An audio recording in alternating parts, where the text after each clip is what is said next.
Pensando em musculação avançada, eu tenho que pensar na minha série, na série do meu aluno. Então, algumas coisas importantes que eu tenho que ter como checklist. Dentro da amnésia do aluno, do perfil, né, morfológico do aluno, do tempo que ele tem de prática de atividade física, treinabilidade dele. Ah, por exemplo, eu treino já há 10 anos. Pô, bacana. Mas qual a frequência? 2 vezes na semana na musculação. É bom, 10 anos. Estão 2 dias, por mais que seja pouco, mas 10 anos deu uma compensada. Mas dizer que ele está, né? Ah, não, pô, vou 4 vezes em 10 anos. É muito melhor do que ir 2 vezes. Tudo isso conta. Eu estou malhando 10 anos, mas vou 6 meses, para 2 meses, sei lá o quê. Quando eu vou 5 vezes, eu vou uma vez, não tem uma frequência. Tem que pensar direitinho, avaliar. O nível de coordenação dele. Porque eu posso escolher peso livre ou peso solto, ou peso ou máquina. Mas se o cara tem pouca coordenação, de repente eu começo com máquina. Já que a gente já sabe hoje que não tem diferença de hipertrofia, máquinas e peso livre. Então aquela velha pergunta de sempre, é melhor peso livre ou máquina? Não tem diferença. Não tem diferença. Aceita isso como verdade que dói menos. Não tem diferença. Tem diferença quando eu vou pensar em especificidade de movimento, em coordenação. Aí, para o cara jogar vôlei, é melhor o peso livre, porque o cara precisa de gestual. Então, a especificidade eu escolho de acordo com o gestual do indivíduo. Não, é maromba, para musculação, não tem diferença para hipertrofia. Então, o primeiro ponto é treinabilidade dele, se tem coordenação ou não, se é um trabalho de reabilitação ou não. Então, isso aqui é uma coisa que eu deixo logo de cara, porque é uma coisa que eu penso muito hoje em dia. Galera, todo mundo tem uma lesão, tá todo mundo quebrado. Mas todo mundo tá torto. É impressionante. Então, isso aqui hoje em dia, cara, quem tem esse conhecimento tá voando. A especificidade que eu vou passar esse treino de hipertrofia, de resistência, pro desporto, misto, equilíbrio muscular, que tá a ver com a reabilitação, ou seja, na avaliação, eu preciso trabalhar alguma coisa para fazer um reequilíbrio muscular, tipo, ó, pô, a escápula do cara tá alada, protusa no lado direito, mas não tem escoliose. Tá? Então, pro lado direito, tem que fazer um trabalhinho diferente do lado esquerdo. Inserir aquilo ali no contexto. Só que se o cara me procura para maromba, se eu passar um treino de funcional para ele, quando eu falo funcional para reabilitação, não funcional de treino funcional, de calistenia, não. Ele vai ficar puto. Porque ele quer maromba. É aquela história que os caras, né, falam minha, morro torto ou morro grande, não é isso? Pô, mas não, cara, não pode. Eu não posso aceitar isso, tem que tentar dar meu irmão, vamos fazer o treino de maromba, mas olha só, fez a maromba e aí você vai fazer só 10 repetições para o lado de cá, sensado, pá, eu vou inserir no contexto ali.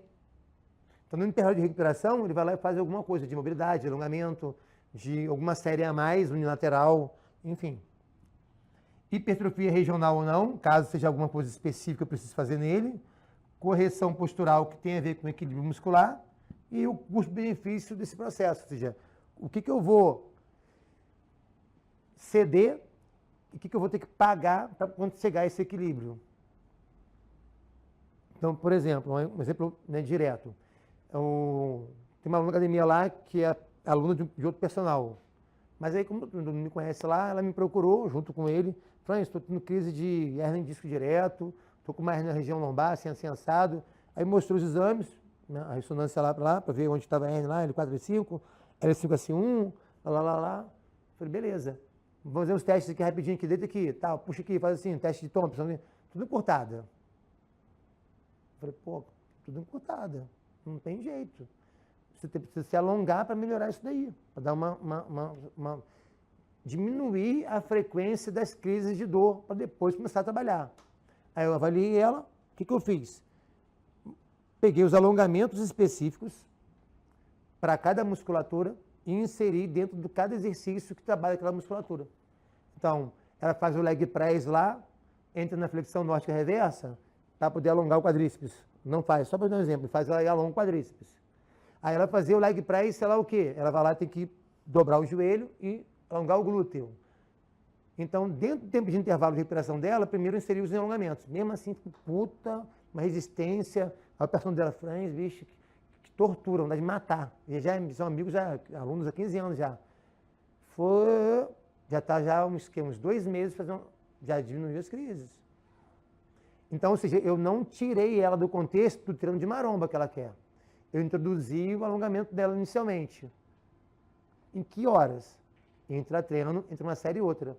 Aí eu já mostrei para o cara, ó, faz assim. Então, nessa posição, já usa o aparelho para fazer esse alongamento. Então, eu criei uma estratégia para usar os exercícios de alongamentos mais fáceis, o mais próximo possível da própria máquina. E alguns exercícios ele leva o colchonete. Então, é engraçado, ele passa a musculação com o colchonete de braço. E ela putona, de um lado para o outro, ele com aquele colchonete, porque tem que deitar e ele mesmo faz o alongamento dela passivo e tal. Galera, é isso que funciona, não tem jeito. Vou perder o aluno? Então, esse é um checklist legal inicial para a gente ter ali no telefone celular de vocês, guardar e usar para poder estudar, né? Na hora que for para escrever o treino. Então, ó, processo de escolha.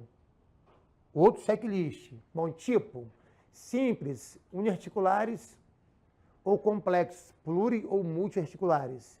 O que eu vou escolher? Para qual articulação, qual exercício daquele indivíduo? Então, quem que está na minha frente? Equipamentos, pesos livres ou máquinas? Lateralidade, vai ser unilateral ou bilateral? Levando em consideração que o unilateral aqui engloba o conceito de anteroposterior, tá? Tudo bem? Não é sempre somente de unilateral de fato. Porque quando a gente fala em membros inferiores, né, o afundo ele não é unilateral, ele é anteroposterior. Tem essas diferenças.